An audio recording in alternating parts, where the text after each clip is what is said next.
피 하면은 우리가 무엇을 생각해야 되냐면 우리가 옛날에 혈서 이런 거 생각나잖아요. 혈서. 그다음에 피 하면은 이런 왠지 참 그 피 흘림 자체가 여러분들이 상당히 좀 어떻게는 무섭게 느껴지기도 하지만 어쩔 때는 불쌍하다는 이런 느낌도 들고 그렇습니다. 근데 피 중에도 예수 그리스도의 피는 특별한 피입니다. 오늘 본문의 말씀에 보면은 우리가 오전에 성막에 대한 말씀을 하면서 성막은 곧 천국의 모형이고 또 우리가 천국에 가기까지는 그 지성소 안에 그 대제사장들이 1년에 한 번 들어갔던 것처럼 우리가 예수 그리스도로 말미암아 우리가 하나님 나라에 들어갈 수 있다는 것을 말했고, 그러면은 그 예수 그리스도가 무엇 때문에 우리가 하나님의 나라에 들어갈 수 있느냐 이거죠. 피는 그 당시에 제사의 피는 오늘 본문을 읽었던 것처럼 염소와 송아지의 피를, 그러니까 짐승의 피를 흘려서 그게 대속, 그러니까 그 죄를 지은 자의 대속제물로 드렸단 말이죠. 그런데 예수님은 우리를 위한 대속제물, 그의 피가 우리의 모든 죄를 씻어주는, 그래서 비교적으로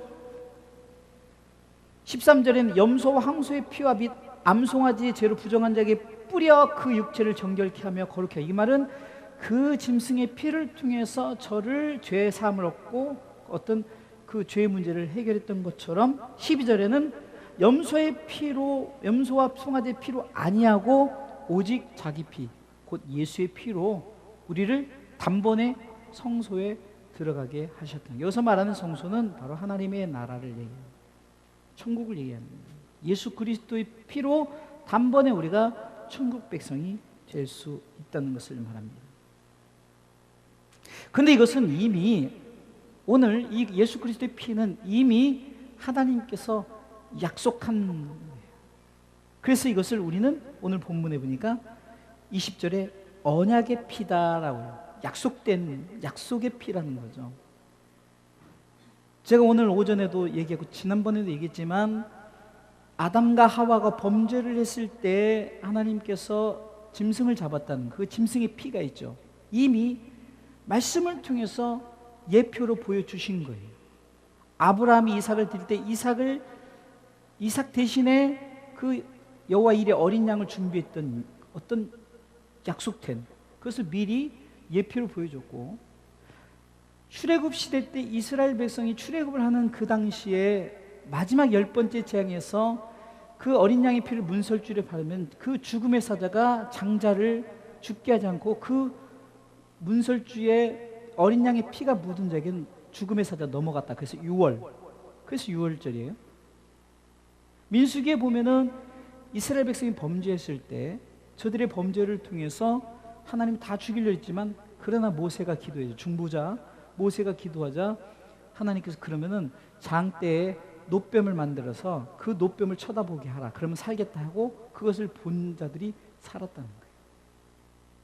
예수님 시대에 와서 실질적으로 예수님이 이 땅에 오셔서 우리를 위해서 십자가 달리시고 요한복음 19장 30절 말씀 다 이루었다 했을 때 실질적으로 그 피의 언약의 피가 이제는 분명히 말씀을 통해서 그 전에 예표로 보여줬던 것들이 확실하게 약속의 피로 우리 가운데 증거로 나타났다는 사실입니다. 15절에 이거를 설명하는데 이렇게 있습니다. 15절 읽습니다. 이를 인하여 그는 새 언약의 중보니 이는 첫 언약 때 범한 죄를 속하려고 주구사 부르심을 입은 자로 하여금 영원한 계배의 약속을 얻게 하려 하시느니라. 그런데 이것이 중요합니다. 잡음에 나왔죠. 이를 인하여, 그러니까 이렇게 범죄된 자들을 그게 이것은 왜 예수님께서 우리 가운데 그 피의 제사를 단번에 드리셨느냐? 그것은 죄인된 우리를 결국은 그 죄사함을 통해서 어디로요? 바로 영원한 기업의 약속을 얻게 하려는 겁니다. 그러면서 이 언약의 피노는 죽어야만이, 다시 말해서 자, 그 표현을 16절에 하죠. 읽습니다. 유언은 유언한 자가 죽어야 되나니 유언은 그 사람이 죽은 후에야 견고한즉 유언한 자가 살았을 때는 언제든지 효력이 없느니라. 이 말은 뭡니까?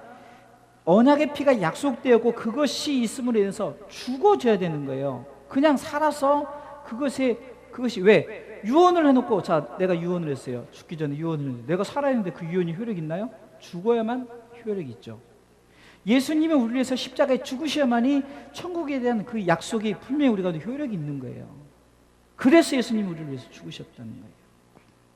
죽지 않으면 그 약속을 이룰 수가 없고 약속이 그냥 말로만 된 거예요. 말로만.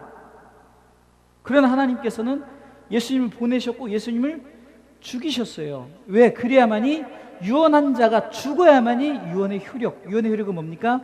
피의 대가를 통해서 피의 구원의 은혜를 받은 자가 하나님 나라에 갈 수 있는 그 유언이 우리 가운데 이루어지기 위해서는 예수님이 마땅히 죽으셔야 된다는 거예요.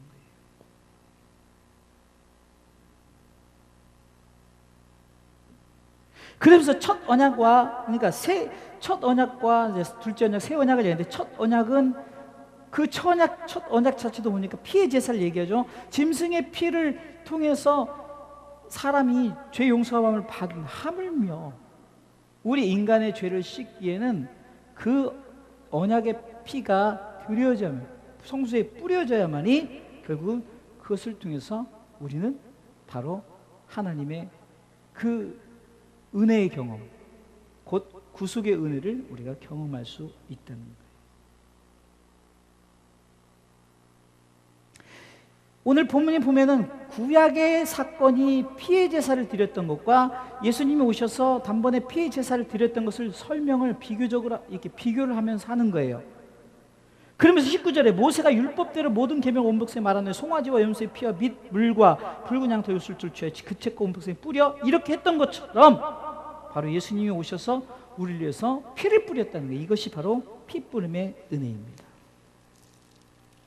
이 피의 은혜는 뿌려지지 않으면, 곧 죽지 않으면은 이것은 우리 가운데 효력이 나타날 수 없다는 거예요. 20절에 또 비기적으로 말하죠. 율법을 쫓아 거의 모든 물건이 피로서 정결케, 피의 제사를 통해서 저의 죄가 사해졌던 것처럼 피 흘림이 없음즉 사함이 없다면서 예수님의 피 흘리심이 없은즉 우리의 죄 사함도 없다는 거예요. 곧 예수 그리스도의 피 흘림 때문에 우리가 죄 사함을 받을 수 있었다는 거예요. 이것을 믿습니까? 이것을 믿음으로 말미암아 우리는 죄 사함을 받는 거예요. 어떤 행위적인 것이 아닙니다. 물론 우리 행위가 따릅니다. 그러나 그 행위가 목적 있는 행위가 돼야 되는 거예요. 오늘도 여러분들이 교회 와서 예배를 드려요. 오늘도 여러분들이 와서 교회 와서 예물을 드려요. 오늘도 여러분들이 와서 헌신을 해요. 목적이 있어야 되는 거예요. 목적 없이. 가끔 저는 그래요. 여러분들이 신앙생활 할 때 저는 도와주는 헬퍼지 궁극적인 신앙생활 여러분들이 하시는 겁니다. 예? 제가 여러분들 도와주는 헬퍼밖에 되지 않아요. 여러분들 고백은 여러분들이 하셔야 되는 거예요. 제가 대신 고백해 준다고 가면 다 천국 가게요? 하나님 믿지 않는 아무개 정말 제가 대신 고백하면 나는 할 수 없어요. 예수님만이 할 수 있어요. 근데 예수님을 하려면 예수님을 믿어야 되는 거예요. 오직 예수밖에 없는 거예요. 우리는 부모가 마치 자녀들에게 이렇게 교회 와서 예배를 드리게 하고 함께하고 우리 아이들이 이번에 참 받은 용돈을 가지고 11조를 하는 이런 것도 훈련을 시키잖아요. 그것은 저들에 대한 어떤 예배 행위를 통해서 어떤 구원에 대한 감격과 구원의 확신, 그것을 통해 저들이 드려지는 거지. 이 의식이 만약에 11조가 단순히 그냥 행위적인 것이 되면 안 돼요. 이 11조를 드림 속에는 여러분들 신앙 고백이 있어야 되는데 그것은 나를 위해서 피를 흘리신 예수 그리스도. 그래서 내가 하나님 앞에 예물도 드리고 예배도 드리고 헌신하고 교회 봉사, 식당 봉사, 차량 봉사 이런 걸 하는 거지 형식적이 돼서는 안 돼요. 여러분들 형식이 잘못되면 무서운 게 뭐냐면요, 이단들의 형식들 보세요. 얼마나 무섭습니까? 대단합니다. 어쩌면 이단일수록 더욱더 막 그 어떤 제복을 정확하게 차려입고 탁탁탁 맞추며 뭐 이런 것들.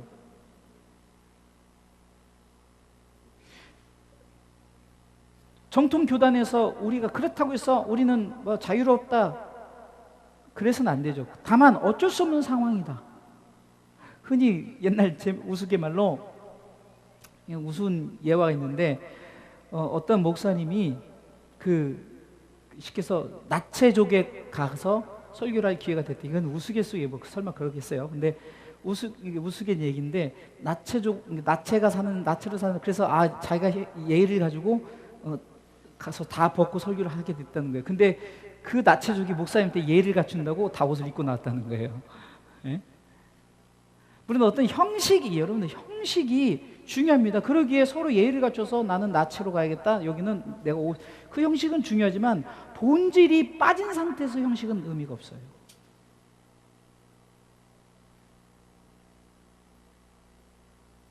자, 예를 들어서 여러분들의 자식들이 부모가 유산이 많아. 그러니까 나중에 유산 상속을 받기 위해서 부모가 부모한테 잘하는 거예요. 왜? 나중에 유산 상속. 그 본질이 잘못된 거죠. 근데 그거와 상관없이 나를 낳아주시고 나를 키워주시고 그리고 나중에 내가 이렇게 하다 보니까 우리 부모님이 재산도 없는 줄 알았더니 나중에 엄청난 유산이 있어서 나를 물려줬다. 이거하고는 목표가 다르잖아요. 내가 그것을 취하기 위해서 내가 드려진 행위하고 그것이 없다 할지라도 내가 드렸는데 나에게 주어지는 것하고 다르죠. 우리가 예수 그리스도를 믿는 것도 다른 게 아니에요. 이미 천국을 예비해 두셨어요. 우리가 예비해 두셨어요. 보이지 않아요. 믿음으로 우리가 가는 거예요. 그런데 우리 속에 그거와 상관없이 다른 게 아니에요. 천국을 가기 위해서 예수를 믿는 것이 아니라 예수를 믿었기 때문에 천국 가는 거예요. 무슨 말인지 알죠? 천국 가기 위해서 예수 믿는다. 이것은 잘못된 거예요. 물론 그 답이지만 뭐가 본질이 돼야 된다고요? 천국을 가기 위한 것이 아니라 예수 그리스도를 믿음으로 말미암아 천국에 자동적으로 가지는 거예요. 그러니까 만약에 천국에 대한 본질만 예수를 믿는 행위를 보이는 것, 내가 보여지는 것으로 행할 수 있죠. 그것이 아니라는 거예요.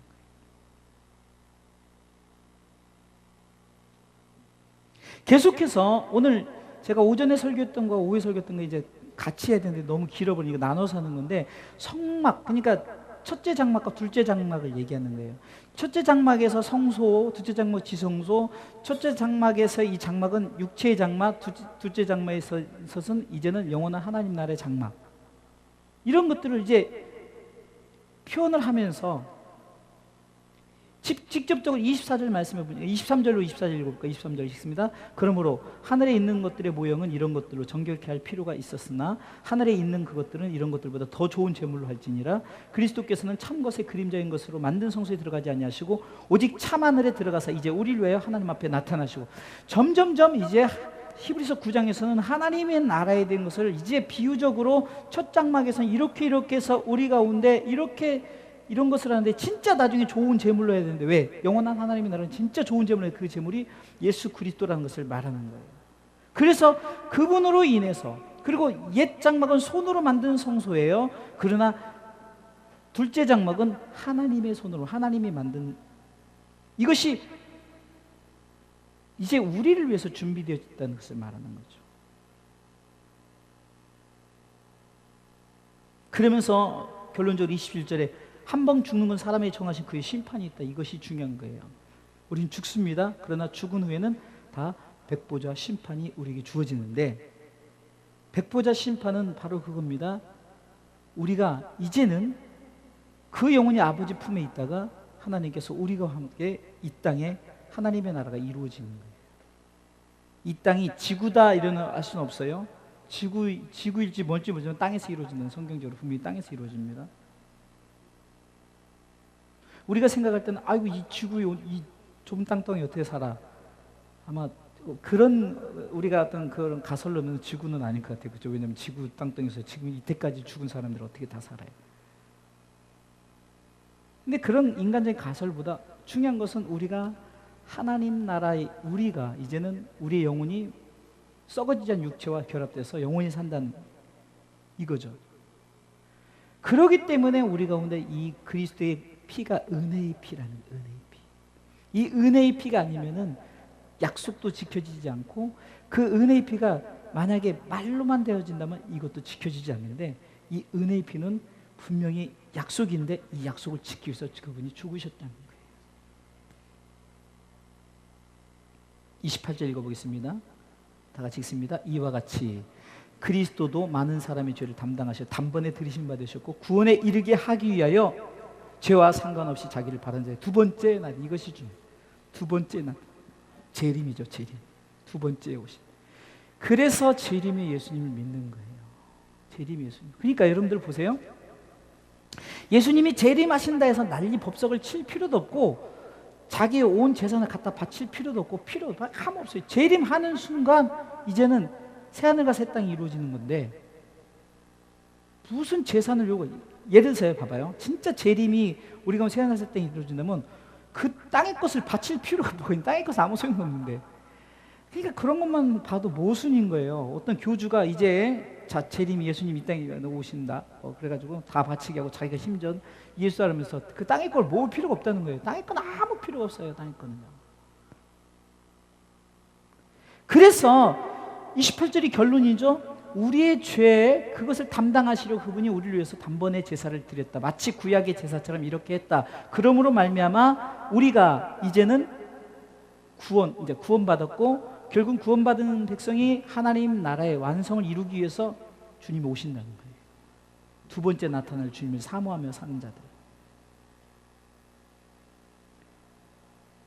그러기에 우리는 오늘 히브리서 9장을 통해서 우리가 사는 이 땅에서 이게 비유적으로 이렇게 제사의 모습을 통해서 우리에게 보이신 것처럼 예수님이 이렇게 보이셨고 앞으로 영원한 우리가 하나님의 나라에 들어가기까지 완성을 이루시기 다시 오신다는 거예요. 다시 오신다.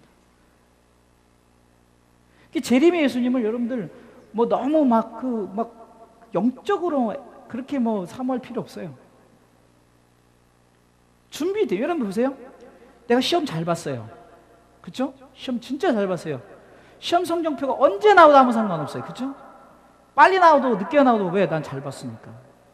내가 신앙생활 잘했어요. 예수님이 심판을 하시든 심판할 때 못된 사람들 뭐 어떻게 하든 아무 상관이 없어요. 두렵고 할 필요 없어요. 왜?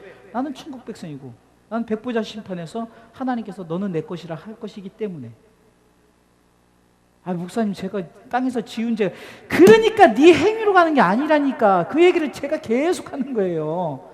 아우 내가 이 땅에서 잘못한 게 많은데 그러니까 그 네 행위로 가는 게 아니라 예수 그리스도를 믿는 믿음을 제대로 가지란 말이에요.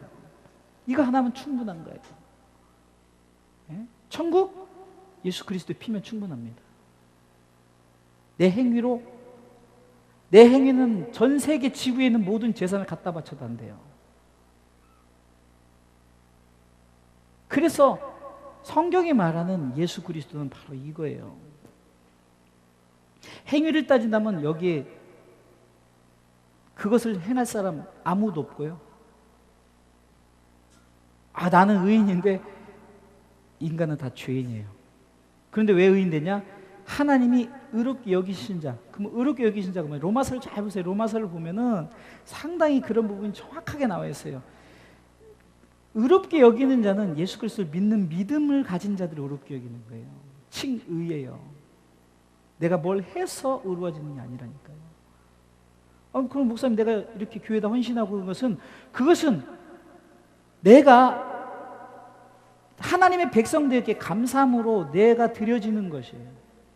어떤 이제 상급에 대한 것이 이제 될지 뭐 이것은 저도 모르겠어요. 뭐 성경상으로는 그렇게 된다 하지만 그러나 그 상급과 상관없이 자꾸 주의 종들이 뭔가 성도들에게 헌금을 빼내게 하려고 뭐도 하려고 막 그 하늘에 쌓아둬라 그러는데 저는요 이미 우리는 안 쌓아둬도 기본적으로 주어진 것만 해도 우리는 엄청난 복을 받은 사람들. 근데 뭘 더 쌓으려고 그렇게 하는 이게 자꾸 천주교 쪽에서 자꾸 우리 가운데 이제 천주교에서는 뭐죠? 쉽게 해서 네가 이만큼 죄를 졌으니까 면죄부, 네가 이만큼. 불교에서는 네가 다시 좋은 최소한 사람도 아니에요. 짐승으로 태어나려면은 이렇게 해야 된다. 이렇게 뭐 이렇게 다시 환생 부분 이런 부분에서 얘기하는 거지만 기독교는 환생이 아니에요. 절대 기독교는 환생이 아니에요. 그리고 기독교는 조건적인 게 아니에요. 이미 예수 그리스도 믿는 자들은 바로 천국 백성이 된 거예요.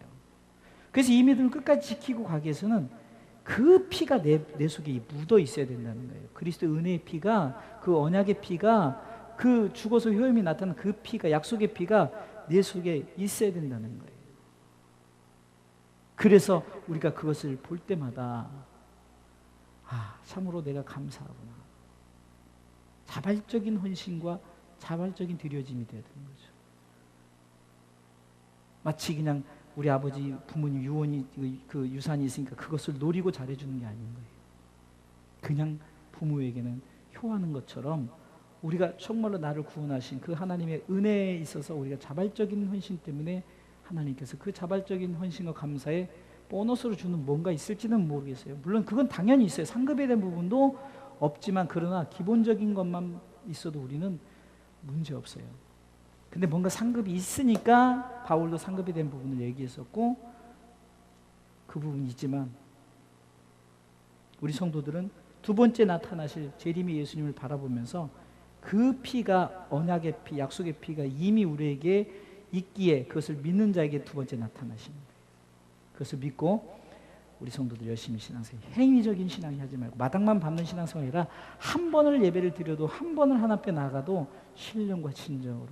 오늘 여기 우리 목사님 부부 와서 예배 드리지만 찬송 소리가 두 분이 얼마나 커요. 정말로 막 그 소리를 내서 찬양하고. 근데 우리 성도들도 만만치 않아요. 너무 잘하세요. 어르신들이 정말 어려운 찬양을 너무너무 잘 따라해요. 근데 알면서도 그냥 멍하고 있지 말고, 정말 이 한 시간 예배는 내가 구원의 감격과 그 은혜 때문에, 그 약속의 피, 그리스도의 은혜의 피 때문에 내가 예배하는 자가 되어보십시오. 그러면 예배가 달라지고 이 한 시간이 지겹지가 않아요.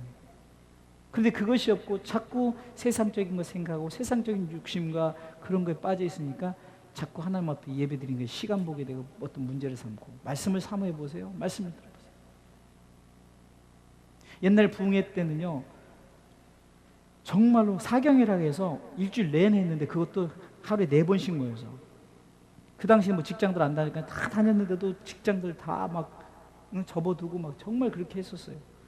근데 요즘 뭐 큰 교회들도요, 부흥회 저녁 때만, 아니면 요즘에는 큰 교회도 얼마 전에 저쪽 큰 교회 열방교회라고 저한테 이제 그 아는 장로님이 이제 그 교회 이제 이런 상황을 이제 광고하면서 왔는데, 거기도 보니까 연속 주일 저녁 안 모이니까. 그래도 그때라도 모이면 다행인 거죠. 우리 주사랑교 성도들은 정말 예배 가운데, 오늘 짧은 예배지만 뭐 길다고 뭐 은혜가 되고 짧다고 은혜가 안 돼, 이건 아니에요. 말씀 딱 붙잡고 내가 정말 그 확신을 갖고 나간다면 오전 예배 때 장막에 대한 얘기, 그래서 그 장막이 이제 성소와 지성소로 나눠지고, 이 성소와 지성소가 어떻게 구분되어지며, 그 지성소에 우리가 옛날엔 들어갈 수 없어요. 여기 신부 식구들은 큰일 났어요. 우리 어렸을 때 신앙생활 그렇게 했어요. 그리고 이 지성소의 단이 얼마나 높았어요. 아무도 못 올라갔어요. 올라가면 큰일 나는 줄 알았어요. 진짜 번개 맞아 죽는 줄 알았어요. 그렇다고 해서 막 올라오고 이런 게 아니에요. 우리 가끔 아이들이 올라와요. 그렇다고 번개 맞아 죽는 거 아니에요. 그렇다고 해서 올라가도 된다, 이것도 아니에요. 무슨 말인지 알죠? 우리가 그만큼 이것에 대한 것을 마음에 두고 경히 여기지 않아야 돼요. 무슨 말인지 알죠? 아이고 괜찮아, 이게 아니라 그래도 조심을 시키되, 아이들이니까 어쩔 수 없이 올라온 거에 대해서 막 너 거기 가면 뭐 벼락 맞아 죽고 이런 게 아니라는 거죠. 조심은 시키되 아이들이 어쩔 수 없이 올라올 때는, 옛날엔 그랬어요. 막 진짜 막 야단치고 막 내려가도 막 그 성도들이 뭐 요즘 같은 시험 들지만 요즘엔 옛날에는 시험도 안 들었어요. 막 큰일 나고 막 뒷걸음 치르고 애들 데리고 나갔어요. 그게 문제가 아니에요. 주의 종도 말씀 앞에 서고 성도들도 말씀 앞에 서면 문제되지 않아요. 단 그것을 자꾸 그 너무 소홀히 여기고, 애들이 만약에 가도 내버려 두는 것도 문제예요. 최대한 했는데 애들이니까 나가서 이렇게 하는 것은 어쩔 수 없다는 거죠. 우리도 마찬가지예요. 내가 신발을 신고 있어서 여기가 막 이러니까 놀이터 이렇게 하는 게 아니라, 우리가 그만큼 자유스럽게. 예를 들어서 필리핀 사역 가면 필리핀에서는 그냥 청바지에다가 그 러닝, 흰색 러닝이나 이런 러닝 입고 설교하거든요. 목사님이 넥타이, 거기선 그렇게 안 해요. 근데 이제 정말 이제 예배가 잡힐수록 어떻게 되냐, 점점 이제 예식화가 돼요. 근데 그게 사실 문제가 되는 것 같아요. 중국도 점점 이제 예식화가 돼가지고 옷을 딱딱 입기 시작하거든요. 근데 이것이 딱 거기까지면 좋겠는데 너무 또 예식화, 의식화가 돼가지고 이젠 그게 자꾸 올무가 되어져 버리고 문제가 되어져 버린단 말이에요. 제가 상황이 없어서 제가 예를 들어서 넥타이가 없고 뭐 이래서 그러면 이렇게 입는데 목사님이 강단에 넥타이도 안 맸네, 이게 아니라는 거예요. 이해되셨죠? 그리스도의 피만 내가 딱 붙들고 있으면은 상관없어요. 다만 내가 그리스도의 피가 있고 내가 경외하는 마음으로 그분을 경외하는 마음이 있기 때문에 의복을 갖추는 거예요. 내가 머리에 화장도 하고, 여러분들 쉽게 얘기해서 방송하는 사람들이 그 화장하지, 남자들 아나운서들 화장하잖아요. 국민에 대한 예의를 갖추는 거예요. 시청자에 대한 예의를 갖추는 거예요. 근데 그 사람들이 막 머리 막 더벅머리 하고 이런다면은 그 되겠냐고요. 하물며 하나님에 대한 예의도 마찬가지. 그런 의미에서 우리가 그분을 경외하기 때문에 우리가 예복을 입는 거고, 또 하나님 앞에 예물을 준비하고, 이런 것이 이해되셨죠? 그리스도 은혜의 피에 감사하면서 우리 남은 생애를 좀 행복하고 즐겁게 신앙생활을 하자고요. 저는 오늘도 여러분들에게 커피를 타주면서 행복한 거예요. 이게 문제. 근데 걱정되는 거, 아유 하나님 이게 너무 많아지면 이거 시간 없어서 다 못 타요. 그때 되면 이제 좋은 기계를 갖다 놓던지 아니면 셀프로 알아서 먹게끔. 지금은 여러분들이 저 기계를 조작 못 해요. 왜? 싸구려니까 나만 해요, 나만. 물론 여러분들이 배워서 할 수도 있지만 제가 아직까지는 그게 또 재밌어요. 행복해요. 무슨 말이냐? 그냥 뭐 형식이고 뭐고 문제가 없어요. 그냥 와서 같이 즐기고 예배드리고 함께 정말 그 예배에 대한 감격만 있으면 되고, 정말 목사가 단에 서서 말씀 전할 때 오직 예수님에 대한 얘기하고 천국에 대한 얘기하면 되는 거예요. 여러분들도 마찬가지고 단에서 나오는 말씀에 그것이 세상 얘기 아니면 아멘 하십시오. 할렐루야. 내 얘기가 아니면 아멘 하면 되는 거예요. 황인수 얘기만 아니면 아멘 하시고, 말씀이면 아멘 하시고, 말씀이면 그 말씀 앞에 순종하시고, 내가 그렇게 못해도 아멘 하시면 돼요. 내가 설령 그렇게 못해서 목사님 그렇게 살지 못해, 그래도 나는 해야 돼요. 내가 지킬 수 있는 것만 설교하면 설교할 게 하나도 없어요. 그런데 내가 지킬 수 있는 아주 가장 좋은 거는 내가 예수 믿고 구원받았다는 거, 내가 예수 믿고 천국 백성이, 이거는 그냥 누가 말해도 나는 자신 있고 확신이 있거든요. 그럼 그것만큼은 내가 여러분들에게 자신 있게 말하고 하는 것처럼 여러분들도 그것을 받아들이고 그것을 예수 그리스도의 은혜의 피로 받아들이시 믿음으로 우리 참 재밌고 또 아주 그냥 행복한 믿음 생활 끝까지 잘 하시길 주님의 이름으로 축복합니다.